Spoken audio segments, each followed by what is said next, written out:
Mi Aldi will, oje, oje, am liebsten mit der Mode geh. Da macht sie jeder Schießdreck mit und denkt, es ist der größte Hit.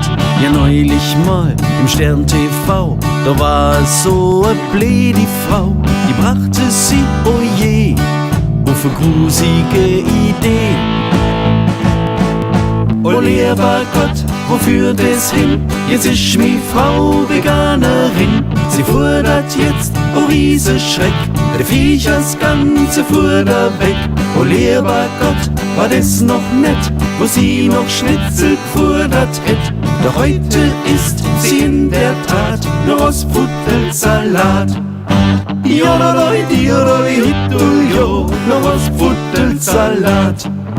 Ihr liebe Lied, es gibt doch nix schöners wie Leona Bix mit Senf und Burebrot. Doch da sitzt sie gleich rot. Sie sagt zu mir, das arme Vieh, das könnte noch am Leben sein. Es ist statt Fleisch und Has nur Gänse, Blümchen, Gras. Oh lieber Gott, wo führt es hin? Jetzt ist mi Frau Veganerin. Sie fordert jetzt, oh Riesenschreck, der Viechers ganze fuhr da weg.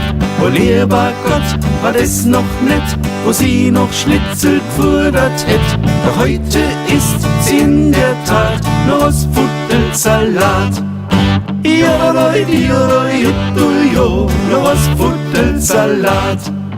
Doch letzte Dienstag in der Nacht, da bin ich plötzlich aufgewacht. Mi Aldi Tier lag nebendran und fing im Schlaf zu reden an. Also bring mir schnell ans Bett, riese Kotelett, dick und fett. Ich hab die Nase gestrichen voll von Gras und Blumenkohl. Oh lieber Gott, ich danke dir, mi Frau, die isst jetzt wieder Tier. So Grünzeug, ja, das ist halt nix gegen Leona Bix. Die soll doch auf RTL von mir aus schwätze, was sie will. So Wurst ist besser in der Tat als Rostfuttelsalat.